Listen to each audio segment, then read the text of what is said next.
Absolutely right. My fear is that it's well and good saying that, but the British government must plan and prepare to leave. We must be prepared to leave, and we must be prepared immediately to leave if necessary, if there is no deal. And that without that preparation, there's no real credibility behind such a statement. Well, let's look at some other independence issues. I mean, particularly the one we've been talking about, which is Spain. The European Parliament is holding a meeting on the Catalan crisis, but the main focus so far has been on the legality, I should say, of the referendum, not on the brutal crackdown on the voters. I mean, how can you explain that? Well, I mean, you know, it's not in the interests of the European Union or the Spanish state to allow the debate to focus on anything else apart from the constitutional and legal issues.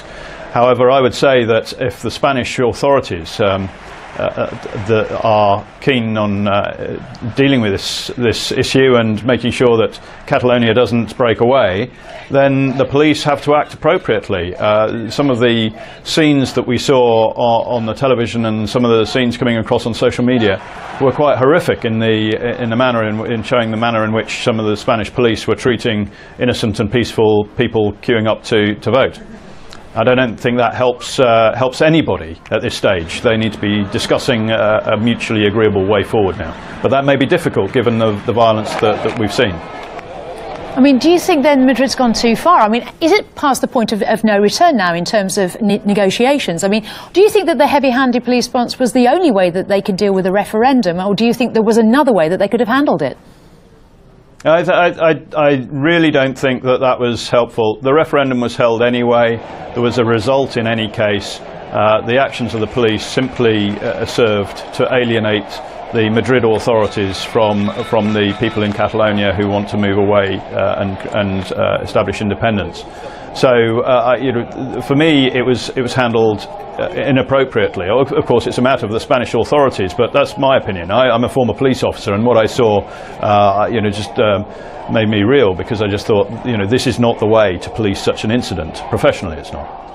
Well, let's turn back now to the UK. I mean, it's been revealed that the UK has the biggest audience in Europe for jihadist online propaganda. I mean, how do you plan, how does your party plan to tackle the terror threat, given that the level is now at severe? Well, we've been the terror threat generally. That's a massive question. I mean, you know, this country needs to tighten up on its border security. It needs to better control its perimeter, if you like. Without which, if your external security or the security around your borders is compromised, then of course your internal security is compromised as well. And then internally, we've had cuts to policing of some 25%. The first policing functions, if you like, that have suffered from that are the ones that the public don't see. Backroom offices or functions almost, such as intelligence analysis, which are critical capabilities that are being undermined by these continued cuts. And then I think you mentioned the jihadist propaganda online. Well, indeed, that's a significant problem, and I believe that it should be equally, as it is an offence to watch and download child exploitation videos and so on. Equally, it should be an offence to download and view jihadist material. Let's also now then, Henry, have a look at some of the wider issues, international issues that are current at the moment. I mean, what are your plans, what are your party's plans for dealing with the North Korean crisis? I mean, would you support the US actions all the way? No, not unconditionally, no, not at all. I mean, you know, obviously at the moment we're not in government and we're not involved in any dialogue on the matter between the UK and the American authorities, or any other authorities for that matter. However, there's a worrying trend here. I mean, obviously we're all worried about North Korea. If the UK can contribute in any way to solving that, then I believe we should. Now, the last resort is, of course, military force.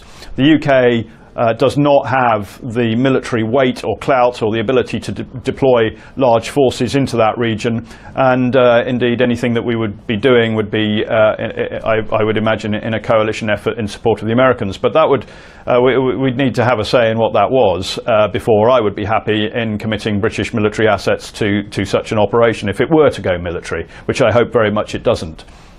Let's also now look closer to home. Let's look at Europe. I mean, what are your thoughts in the wake of the German elections? I mean, do you think that the rise of the right-wing Alternative for Germany party is going to affect the integrity, the staying together of the EU? You know, the European Union, it's a little bit... I noticed that the European Union have not in any way condemned the violence in Catalonia. I mean, the European Union is a centralising authority that actually is slowly sapping local autonomy and an identity from all of the member states.